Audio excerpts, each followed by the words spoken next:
Boa noite. Boa noite, Thiago e Wilson. Vocês estão com os textos aí abertos de agosto? É importante vocês acompanharem a aula com o texto aberto, tá? E aí, como sempre, fazer todas as anotações, todas as palavrinhas que eu chamar a atenção, vocês anotam, certo? Boa noite. Excelente, perfeito. Então é isso. Qualquer detalhe aí que eu chamar a atenção, vocês, por favor, mantenham bastante atenção, tá? E anotem as perguntas para o final. Semana passada estava todo mundo tímido, só uma pessoa fez uma pergunta. Me aproveitem. Vamos nessa, então. Deixa eu abrir o nosso texto, só um segundinho. Pessoal, aproveitem para prestar atenção na forma como eu pronuncio as palavras, tá? Ler com a pronúncia correta em espanhol também ajuda bastante na hora de escrever. Pode parecer que não tem nada a ver, mas tem sim, viu? Vamos lá. Então, começando aqui. Uma gastronomia contra o desperdício. Mais uma chamação de atenção aqui para a palavra desperdício. Desperdício. Em português tem acento desperdício. Não tem. Gente, não tem. Desperdício não tem acento em português. Mas enfim, aqui, ó, desperdício, paroxítona terminada em vogal. Sempre vou repetir isso das paroxítonas terminadas em vogais, gente. Palavra que tem penúltima sílaba tônica, termina em vogal, não tem acento, tá? O espanhol, assim como o português, é uma língua paroxítona. Eu já falei isso na aula passada, já falei em outras aulas anteriores, vou continuar falando no futuro, tá? É uma língua paroxítona, como o português.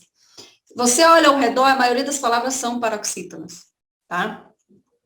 Só que em espanhol, a maioria das palavras paroxítonas, ou seja, elas não se acentuam, tá? Vamos lá. Gastronomia, né? Aqui tem o hiato. Como eu disse, palavra que termina em ia, tem esse tal desse ia, tem que acentuar. Un día de noviembre de 2015, tomé el periódico Le Monde y me encontré con un artículo sobre Frigamponi, un restaurante en París cuya materia prima eran frutas y hortalizas que estaban a punto de ser tiradas a la basura y que eran rescatadas en un mercado a las afueras de la ciudad. Vamos lá. E amarelinho aqui, gente.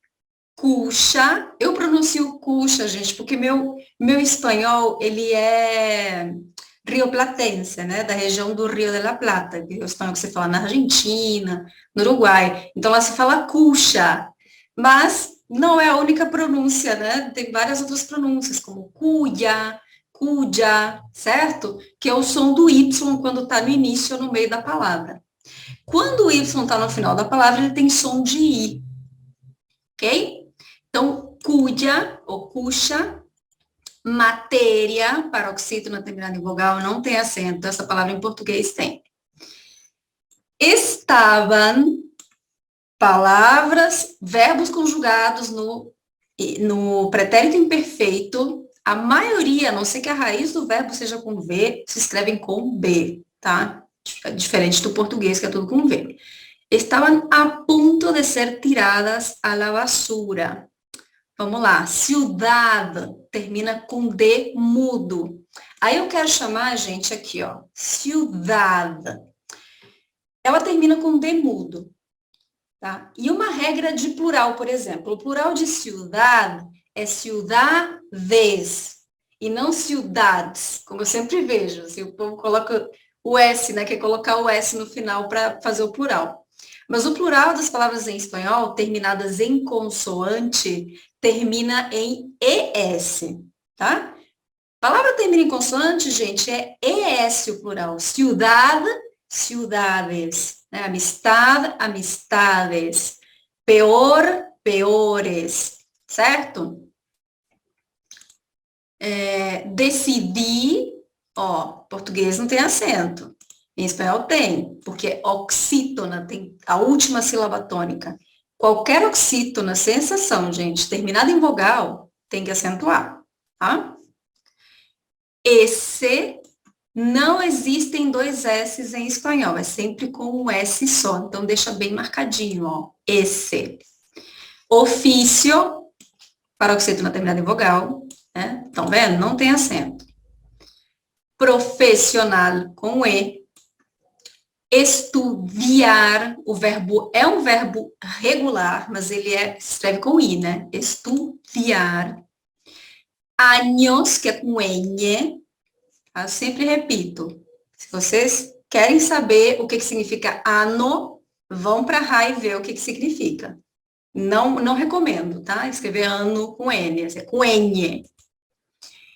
Paris, ó, oxítona terminada em vogal seguida de S. Toda oxítona, ou seja, que tem a última sílaba tônica terminada em vogal seguida de S, tem que acentuar, tá? Donde, com D. Reporteiro, né? A profissão repórter. Repórter. Em espanhol tem masculino e feminino, né? El reportero, la reportera. Correto? Cierto ênfases. Em português é ênfase, a ênfase. Em espanhol é uma palavra heterogenérica, ou seja, o gênero é diferente do português. Em espanhol é el énfasis, los énfasis. Por isso que é cierto ênfasis e não cierta ênfasis. Bom, então vimos aqui a ortografia, né, das palavras. Atenção, porque são vilões, gente. Não interessa se você está no nível intermediário, avançado, iniciante, intermediário ou é super avançado. São palavrinhas que são pegadinhas, sabe? Muita gente nem vê, sabe? Escreve, erra e nem vê. Então, tem que ficar muito atento. Vamos lá. Eu coloquei em rosa um sinônimo, os sinônimos possíveis, né? Então, um dia de novembro de 2015, tomé el periódico, né? Tomé no sentido de pegar, né? Peguei, um jornal.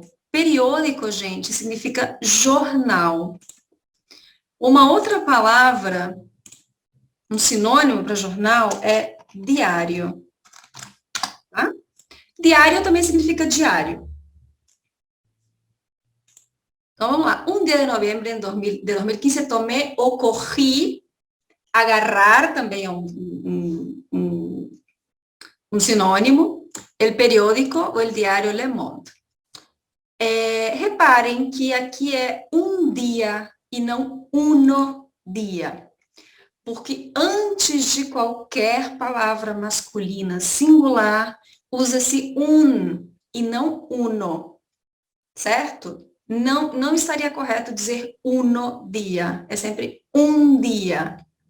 Ok? Um dia. Agora, se for feminino, é una, né? Um dia, uma tarde, uma noite. Vamos lá. Primeiro, eram frutas e hortaliças que estavam a ponto de ser tiradas à la basura.